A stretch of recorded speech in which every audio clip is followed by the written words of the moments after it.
마치 유리창에 무슨 집착하는 사람처럼 계속해서 그 유리창만을 닫고 또 닫고. 1924년 4월 18일 미국 일리노이주 시카고의 한 소방서에 근무하는 소방관 프란시스 레비는 이날 소방서의 한 창문에 손을 기대고 서서 심각한 얼굴로 동료 소방관들에게 얘기합니다. 오늘은 소방서에서의 마지막 날이 되겠군. 오늘 밤에 난 죽어. 라고 말이죠. 뜬금없는 소리에 동료 소방관들은 시덥지 않은 농담으로 넘겼죠. 하지만 몇 분 후 소방서에 긴급 출동 호출이 떨어졌고 프란시스와 동료들은 소방서에서 조금 멀리 떨어진 쿠란스홀이라는 건물에 화재 진압을 위해 출동합니다. 그리고 그날 프란시스는 자신이 했던 말처럼 현장에서 사망하게 됩니다.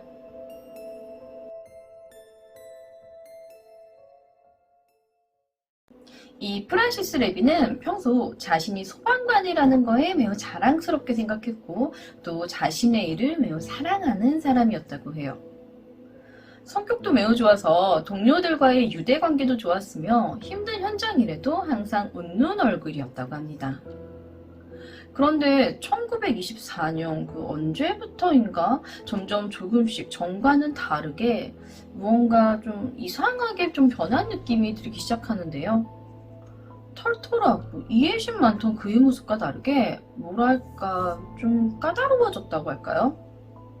여기에 심한 결벽증 증상까지 보이기 시작한 거예요. 동료 소방관들은 소방관들이 흔히들 겪는 정신적인 스트레스로 인한 일시적인 변화일 거라고 생각했어요. 평소 성격이 매우 좋았던 프란시스였기에 그의 깐깐한 이런 행동들도 동료들은 이해해줬죠. 그런데 1924년 4월 18일 그날따라 매우 우울해 보이던 프란시스는 소방서 건물이 음침하다면서 대형 유리창 하나를 닦기 시작해요. 마치 유리창에 무슨 집착하는 사람처럼 계속해서 그 유리창만을 닫고 또 닫고를 반복하는데요.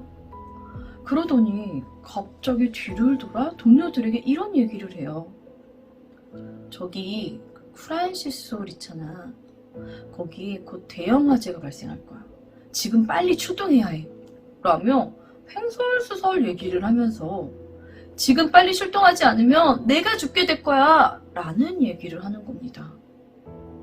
이 무슨 뚱딴지 같은 소리예요.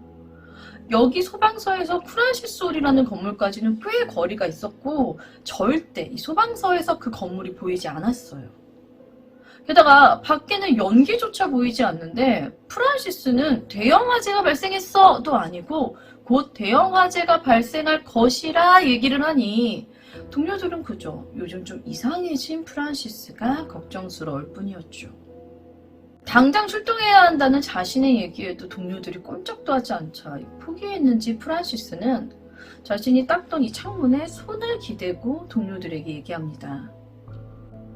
아마도 오늘이 내가 이 소방서에서의 마지막 날이 되겠군. 오늘 밤에 난 죽어. 라고 말이죠.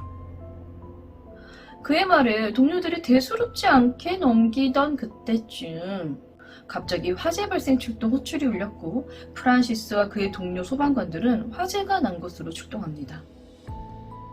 화재가 난 곳은 프란시스가 계속해서 얘기했던 4층짜리 건물의 쿠란시스 홀이었습니다. 프란시스와 그의 팀은 오후 7시경 107호 소방차를 타고 선두로 현장에 도착했고 화재 진압을 시작하죠. 불길은 매우 강렬했고 소방관들은 화재 진압을 위해 사다리를 이용해 건물 내부와 외부에서 진화 작업을 합니다. 이 당시엔 제대로 된 호흡기가 없어서 건물 안에 있던 소방대원들은 창문에서 신선한 공기를 마시고 다시 연기 속으로 들어가 화재 진압을 해야 했다고 합니다. 근데 이 화재가 조금 이상했던 게 일반적인 화재의 모습과는 다르게 불길이 위로 치솟은 게 아니라 계속해서 아래쪽으로 번져 내려갔다고 해요. 불은 소방관들이 견디기 힘들 정도로 빠르게 아래쪽으로 번져 내려갔고 화재 진압에 매우 애를 먹었다고 합니다. 긴 시간 끝에 결국 화재를 진압하기는 했지만 아래쪽으로 집중해 번지던 이 화재로 인해 화재 진압 중 화재로 인한 붕괴 사고가 일어났고, 이 사고로 소방관 20명이 다치고 9명이 숨지게 됩니다. 이 프란시스 레비는 오늘 밤 자신이 죽게 될 것이라는 얘기처럼 이 사고로 사망하게 되었죠. 화재 조사 결과 보험금을 타기 위해 이 건물 아래층에 있는 가게 주인들이 고의적으로 방화를 일으켰는데, 이 화재가 생각보다 커져서 건물 전체가 타버리는 대형 화재로 번지게 된 것으로 밝혀지게 되었는데요. 이 프란시스 레비가 자신의 죽음을 미리 예언했다는 이 사실만으로도 충분히 미스테리한 사건이 되었을 얘기지만, 진짜 프란시스 레비의 미스테리는 지금부터입니다. 그의 비극적인 죽음 다음날, 소방서에서 일하는 몇몇 사람들이 대형 창문에 이상한 얼룩이 있는 것을 발견하고 그걸 닦아내려 하는데 얼룩이 사라지질 않아요. 여러 번 시도하다 결국 모두 포기하고 그냥 냅둬버리기로 하죠. 그렇게 얼룩이 생기고 며칠 후 이 작은 얼룩이 어느 날부터인가 누군가 손으로 찍어놓은 손자국처럼 보이기 시작해요. 날이 갈수록 점점 더 선명해져갔죠. 그때 몇몇 소방관들이 무언가를 기억해내요. 난 오늘 죽게 될 거야. 창문에 찍힌 이 손자국의 위치가 프란시스가 죽기 전 창문에 기대 손을 올려두었던 그 자리였던 겁니다. 아무리 지우려고 애써도 손자국은 지워지지 않았고, 결국 소방관들은 이 손도장이 프란시스가 보낸 일종의 메시지라고 생각하고 자국을 그냥 두기로 합니다.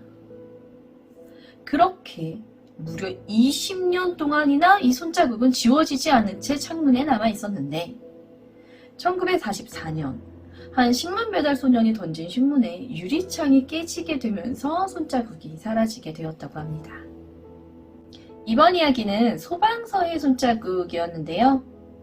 유리창에 손을 대면 손자국이 남죠. 그런데 아무도 손대지 않은 유리창에 갑자기 난 손자국을 서양에서는 유령의 손자국이라고 부른다고 해요.